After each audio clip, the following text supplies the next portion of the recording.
বরাক দর্পণ studio. নমস্কার, news Barak দর্পণ studio থেকে আমি সঞ্জন কুমার প্রকাশিত আবার এসেছি নিত্য নতুন খবর নিয়ে। অবশ্যই দর্শকবৃন্দ পাশে থাকবেন। আজ 21 জুন আন্তর্জাতিক যোগ দিবস। 2014 সালে জাতিসংঘের সাধারণ পরিষদ এই দিনটিকে আনুষ্ঠানিকভাবে গ্রহণ করার পর থেকেই যোগ ব্যায়ামের গুরুত্বকে স্বীকৃতি দিয়ে প্রতি বছর বিশ্বব্যাপী এই দিন পালন করা হয়। যেহেতু যোগব্যায়াম শারীরিক ও মানসিক সুস্থতার জন্য গুরুত্বপূর্ণ উপকারিতা প্রদর্শন করছে, তাই জাতিসংঘ মনে করছে যে এই প্রাচীন ভারতীয় সুস্থতা চর্চাটিকে বিশ্বব্যাপী প্রচার করা প্রয়োজন। এই দিবসের প্রস্তাব প্রথমে ভারতের প্রধানমন্ত্রী নরেন্দ্র মোদীজি 2014 সালে জাতিসংঘে তার ভাষণে উত্থাপন করেছেন এবং সেই প্রস্তাবে 177টি দেশ সমর্থন দেয় এবং জাতিসংঘের সাধারণ পরিষদ সর্বসম্মতিক্রমে গৃহীত হয়। এরপর 2015 সালের 21 জুন প্রথম আন্তর্জাতিক যোগ দিবস বিশ্বের বিভিন্ন প্রান্তে পালিত হয়, যেমন New York, Paris, Beijing, Bangkok, Kuala Lumpur, Seoul ও নয়াদিল্লিতে এই দিনটি উদযাপিত হয়েছিল। জাতিসংঘে ভারতের স্থায়ী মিশনের উদ্যোগে এই অনুষ্ঠানের আয়োজন করা হয়েছে জাতিসংঘের সদর দপ্তরের নর্থ লন এলাকায়। এই বছরের থিম এক পৃথিবী এক স্বাস্থ্যের জন্য যোগ। এই অনুষ্ঠানে জাতিসংঘ সদস্য রাষ্ট্রগুলির প্রতিনিধিরা, জাতিসংঘের কর্মকর্তারা ও কর্মীরা এবং নিউ ইয়র্কের বিভিন্ন ক্ষেত্রের বিশিষ্ট ব্যক্তিরা উপস্থিত থাকছেন। এই উদ্যোগের উদ্দেশ্য হল যোগকে একটি সার্বজনীন আন্দোলনের রূপ দেওয়া, যা সুস্থতা ও বিশ্ব শান্তির বার্তা ছড়িয়ে দেয়। আজ অন্ধ্রপ্রদেশের বিশাখাপত্তনমে আন্তর্জাতিক যোগ দিবসে মাননীয় প্রধানমন্ত্রীর নেতৃত্বে পরিচালিত হয়।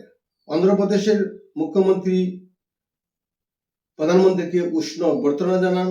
প্রধানমন্ত্রীর ভাষণে দেশবাসী সহ বিশ্ব সম্প্রদায়কে শুভেচ্ছা জানান। আজ 21 জুন বিশ্বজুড়ে একাদশ বারের মতো একসঙ্গে যোগাভ্যাস করা হচ্ছে। যোগের সহজ অর্থ হল সংযোগ স্থাপন করা এবং যোগের মাধ্যমে পুরো বিশ্বকে এক সুতোয় বাঁধার একটা সুখদায়ক অভিজ্ঞতা। ভারতের বিভিন্ন প্রান্তে রাজনেতা ও সংগঠনের কর্মকর্তারা সাড়ম্বরে যোগ শিবিরে যোগদান করে এই বিশেষ দিনটিকে উদযাপন করছেন।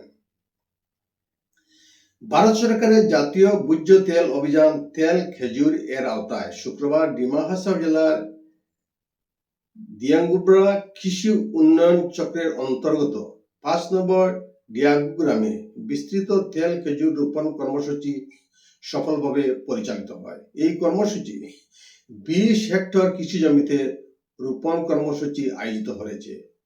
অনুষ্ঠানে প্রধান অতিথি হিসাবে উপস্থিত ছিলেন উত্তর কাছাড় স্বায়ত্তশাসিত পরিষদের সদস্যা রূপালী লাংতাসা, জেলা কৃষি আধিকারিক নর্মদা খেরছা, রাজ্য নোডেল অফিসার কল্পনা বর্মন, জেলার নোডেল অফিসার সহ কৃষি উন্নয়ন আধিকারিক এবং শতাধিক স্থানীয় কৃষকদের উপস্থিতিতে রোপণ কার্য সম্পন্ন হয়েছে। এই কর্মসূচির মূল লক্ষ্য হচ্ছে প্রথমত তেল খেজুর চাষের মাধ্যমে কৃষকদের আয় দ্বিগুণ করা, দ্বিতীয়ত ভোজ্য তেলের ব্যাপারে আত্মনির্ভরতা বৃদ্ধি করা। ইসরায়েল ও ইরান যুদ্ধ আরো জটিল আকার ধারণ করছে। মধ্যপ্রাচ্যের পরিস্থিতি, এই যুদ্ধ সম্প্রসারিত হচ্ছে অন্য দেশগুলিতেও। এবার সেই সংঘাতে জড়িয়ে পড়েছে ইয়েমেন ও লেবানন। ইসরায়েল প্রতিরক্ষা বাহিনীর বিবৃতিতে এই তথ্য নিশ্চিত করেছে।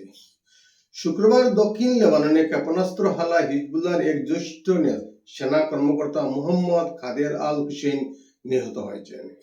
সেই সঙ্গে অন্য একজনও ছিলেন হিজবুল্লাহর অ্যান্টি ট্যাঙ্ক মিসাইল ইউনিটের প্রধান মোহাম্মদ আহমেদ খেইস। মণিপুরের পাহাড় লাগোয়া উপত্যকা অঞ্চলে মৈতৈ কৃষকদের সুরক্ষার দায়িত্ব বর্তমানে কেন্দ্রীয় বাহিনী, সিআরপিএফ এবং বিএসএফ কে দেওয়া হয়েছে। কুকি জনজাতির লোকেরা সমতলবাসী মৈতৈ সম্প্রদায়ের উপর হামলার বেশ কয়েকটি ঘটনার পর সরকার তাদের সুরক্ষায় এই পদক্ষেপ নিয়েছে। গত বৃহস্পতিবার মৈতৈ কৃষকদের উপর কুকি জঙ্গিরা গুলি চালায় এবং 2 জন মৈতৈ কৃষক গুরুতরভাবে আহত হয়েছেন, সরকারি সূত্রে জানা গেছে। মণিপুর হিংসায় মূল সূত্রপাত 2023 সালের 3 মে। মণিপুর হাইকোর্ট মৈতৈদের তপশিলি জনজাতির মর্যাদা দেওয়ার বিষয়টি রাজ্য সরকারকে বিবেচনা করার নির্দেশ দিয়েছিল। এরপরই জনজাতি ছাত্র সংগঠন all tribal students union of Manipur এর কর্মসূচি ঘিরে এই অশান্তির সূত্রপাত। আজও মণিপুর অশান্তির আগুনে জ্বলছে। মণিপুরের আদিবাসিন্দা হিন্দু ধর্মাবলম্বী মৈতৈ জনগোষ্ঠী প্রায় 60,000-এর অধিক মানুষ ঘরবাড়ি ছাড়া হয়ে খুনটাসা হয়ে পড়েছেন।